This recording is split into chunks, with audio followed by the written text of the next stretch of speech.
क्या है आपकी? घर की। आप घर की समस्या लेके यहाँ दरबार में, बालाजी दरबार में आप उपस्थित हो, ठीक है। एक दूसरा है परिवार वालों से बहुत ज्यादा तंग हो। क्या हो? परिवार जो घर आपका है वो इस बात से क्या हो? बहुत ज्यादा तंग हो। काफी समय से बवाल चल रहा है। क्या चल रहा है आपके जीवन में? काफी समय से क्या चल रहा है? बवाल चल रहा है। उस बवाल की वजह से आप भटक रहे हो अनुराग जी। उस बवाल की वजह से क्या हो? आप भटक रहे हो, बहुत ज्यादा भटक रहे हो, और इतना तंग हो कि अपने आप को छोड़ दो। जिंदगी में मैं जी के क्या करूं?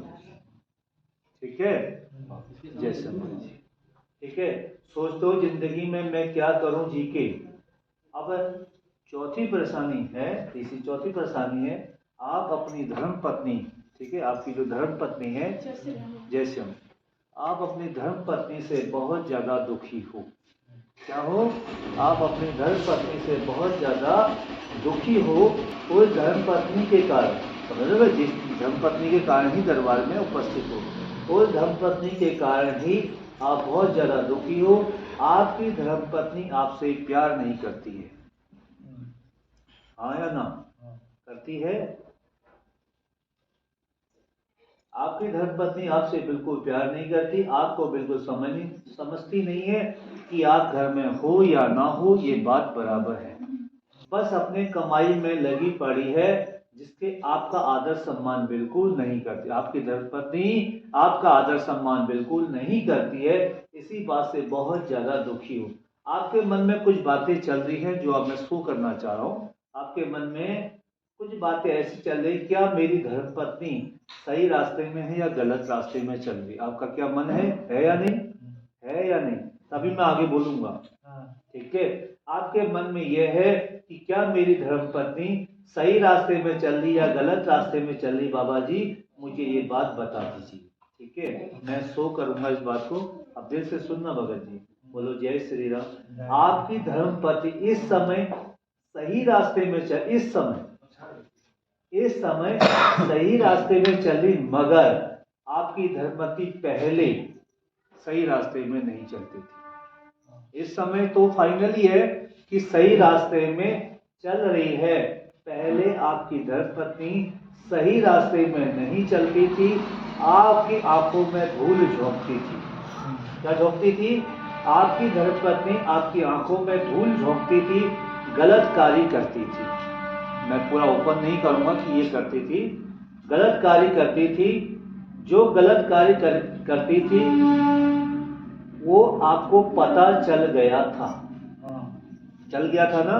जो गलत कार्य करती थी आपको पता चल गया था। उस पता चलने के बाद जब आपने अपनी धर्मपत्नी को कुछ बोला, उस दिन से और आज का दिन है आपकी धर्मपत्नी आपसे नहीं बोलती। उस दिन का दिन और आज का दिन है, आपकी धर्मपत्नी आपसे बिल्कुल नहीं बोलती है, कुछ मतलब नहीं रखती। सोचती कि मैंने अगर गलत किया है तो सही किया होगा।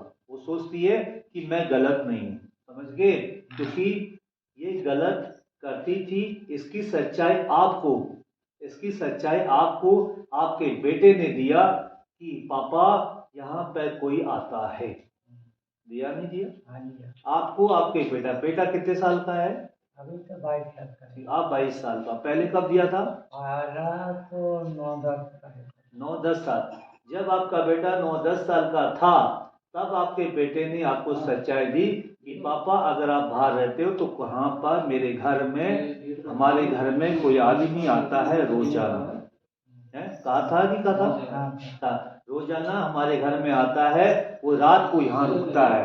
तो ये बात जब उसको आपने बोला तो उसको बुरी लगी, तब वो आपसे मतलब बिल्कुल नहीं रखती है। कहते हैं ना, जिसको पैसों की भूख हो जाती है वो कुछ भी कर सकता है, ठीक है। तो क्या आपके पैसे अच्छे नहीं लगते थे उसे? क्यों आप कमाते थे, दिन रात मेहनत करते थे, है भगत जी? तो इसी कारण से आप बहुत ज्यादा दुखी हो। आप अपनी धर्मपत्नी को सुधारने के कारण दरबार में उसकी अर्जी लेके आए हो, हैं? उसी के कारण से आए हो।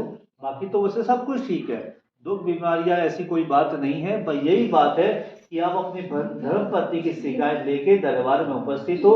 ये जानने आए थे कि धर्मपत्नी क्या चाहती है मुझसे, हाँ वही। मुझे छोड़ना चाहती है, मेरे साथ रहना चाहती है, क्या चाहती है, ठीक है।